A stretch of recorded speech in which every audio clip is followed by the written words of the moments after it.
You're welcome back. It's still Good Morning Delta Saturday edition, and the Honorable Speaker is very much in the studio here. Pat is also here. Pat, yeah. You have the next question. I just wanted to ask of this.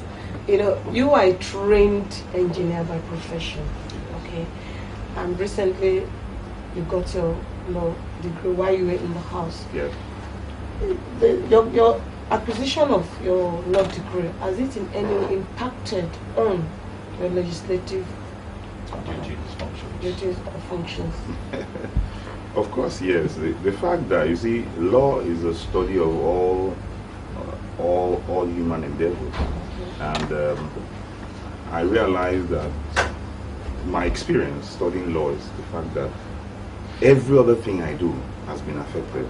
I have something to say and have an understanding, clear understanding, and what the law says about that thing. So, coupled with the fact that I make laws as a lawmaker, obviously it has impacted greatly on my work, because I know there are things we will have to cite the Nigerian Constitution, what it says. Sometimes we cite some authorities that's in decided cases or some statutes and all of that. And so it helps us, it has helped me a lot in shaping my lawmaking prowess. Okay. Right. In case you want to ask the Speaker any question, you're free to do that now. Hello. Hello, good morning. Good morning. Who do we have on the line? You have Olori Samuel, sir. Olori Samuel. Yes. Olori, where are you calling from? I'm from Calling from where?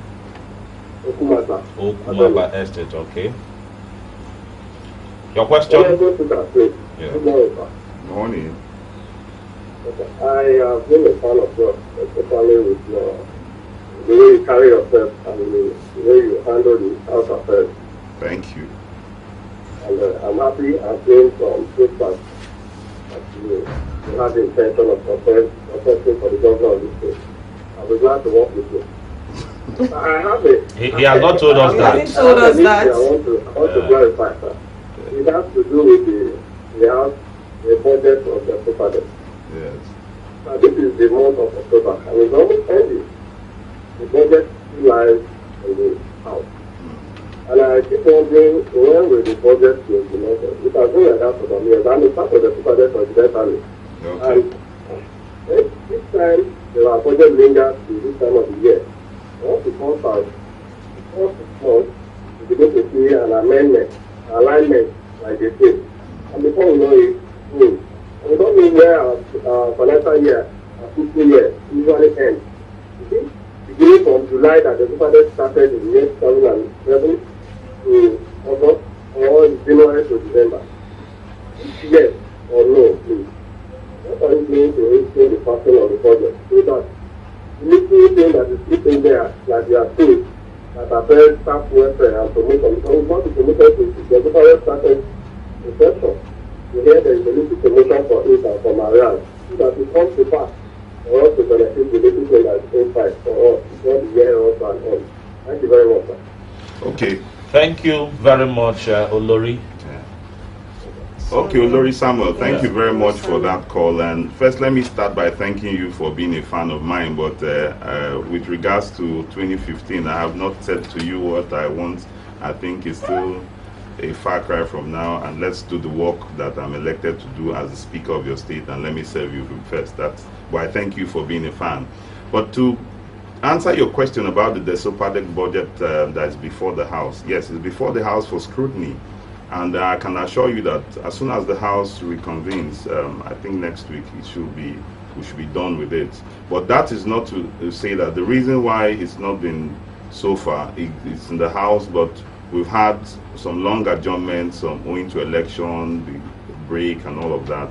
But I can assure you we'll get to deal with it.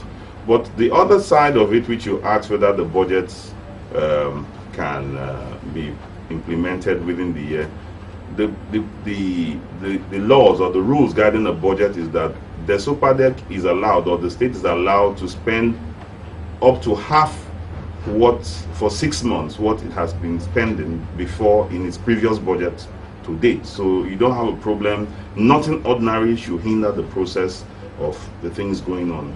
And the money's being there appropriated is already appropriated from the 2013 budget. So it's there. It's not an issue. As soon as it comes, the projects will go on stream and they award them, and I don't think you're going to have any problems, because basically what the Superdec is doing now is about 70% on ongoing projects and 30% for new ones. So you really don't have a lot of issues because of the backlog that you had before now. So Lori, I want to assure you that I'm sure by next week all the issues of the budget will be done, but don't be bothered about the budget running its full course, because it's just about 30% that's going to be dealing with new projects. All right, I hope, Olori, you're satisfied with that. Mr. Speaker, just before we pick another call, the Fifth Assembly, you happen to be at the helm of affairs there. Could you tell Deltans and Nigerians, those who have non-Deltans that are around here too, some of the bills that you have passed, talking about the House of Assembly has passed, and that has had a positive impact in the lives of the average Deltans? Well, if you say some of the bills, sometimes one of the most important bills for any House of Assembly is the budget. And of course, so as long as you have the budget and Delta State is working, it's a very important bill that we keep passing every now and then. But to directly take that question, you see, in the Fifth Assembly, one of the very important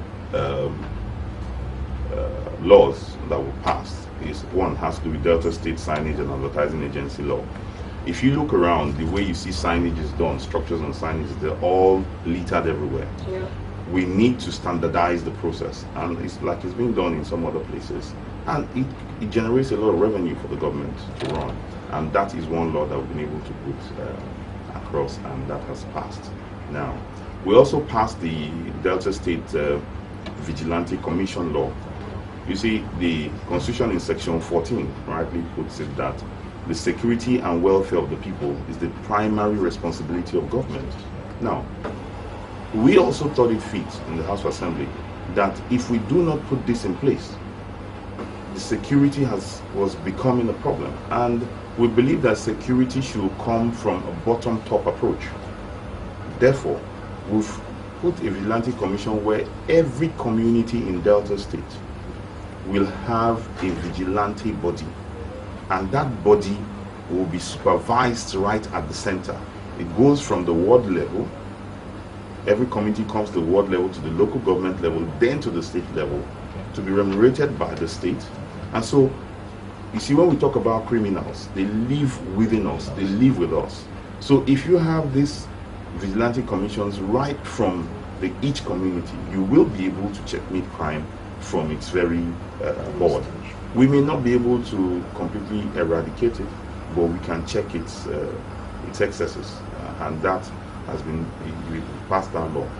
Now, to fund it, because it's a problem, I mean, funding security is an issue. Security is no longer the issue or the responsibility of just the government. It's now everybody must be involved, because if you're not involved, you need to secure yourself. If the government is not running to you and something happens to you, then you'd have lost it. So everybody must be involved.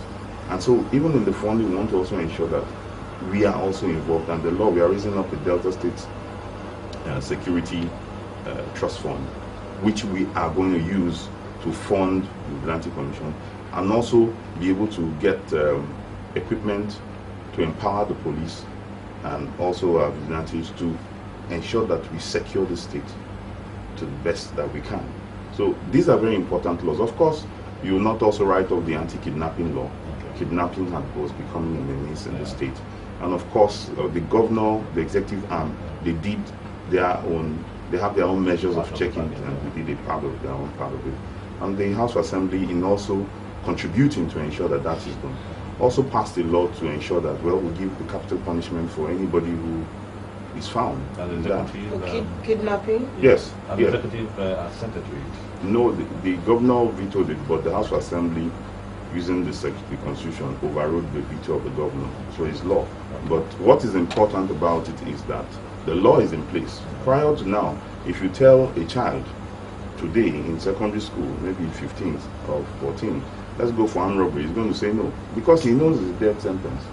But if you tell him, come, deceive your father, he will give us money, or your uncle, he's likely going to agree because he's going to get money. Okay. Because there's no stringent law. But right now, he knows that if he does that, he's going to die. So they'll try as much as possible. It reduces. So what I'm trying to say is that the legislature, in contributing his own quota to ensuring the security and lives and property of Deltans are secured, we also put that law in place. And I think it's a very important law. I can go on and on with the law of laws that we have, okay, but there's no law that is not important to Deltans. Okay, the House will not. Let me just ask for this: the children's right law, child rights, the child yes. rights law. Yes. Is it really being implemented? Well, in Delta State. If it's passed, yes, we have domesticated the child rights law for Delta State. Okay. But implementation is the executive arm. It's not for the legislature. We have made the law. The executive will execute, and that's it. All right, you're watching Good Morning Delta Saturday edition, and the Honorable Speaker is still very much in the studio. Let's pick one or two calls from viewers. Hello, good morning. Good morning, sir. Yes, who do we have here? Yeah, my name is Kelly Ileleji. Kelly. Ileleji. Kelly Ileleji. Where are you calling Kelly from? Ileleji. I said Kelly, bros. Yes, sir. Yes, Kelly Ileleji. Where are you calling from?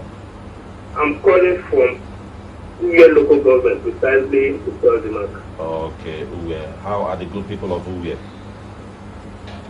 Okay, I have just two questions. First, I want to commend the Delta State government for peaceful conduct for the senatorial election. Yeah, election, yeah. And I want to appreciate the likes of our House of First member, Evelyn Ojakobo, and our... Yeah, just go straight. Just your question, please. Yeah, just go. My question is, I want to ask, when is the local government election coming up? Catholics, I want to... Well, I don't know whether it falls within the purview of the Speaker. This is legislature. I think that falls within the purview of the executive, if I'm not mistaken. No, Kelly. Maybe you can say something. Kelly, thank you for being a part of the local government elections, and thank you for voting PDP and making sure that PDP is the government of the day. With regards to your question on the local government elections, it is the duty of Delta State Independent Electoral Commission to fix a date. It is not the duty of the House of Assembly. So don't get worried. Very soon, I'm sure they're going to come up with a date for the elections or the timetable for it. But it is not for me to decide. Huh? Yes, sir. All right, Kelly, thank you very much for calling. Thank you.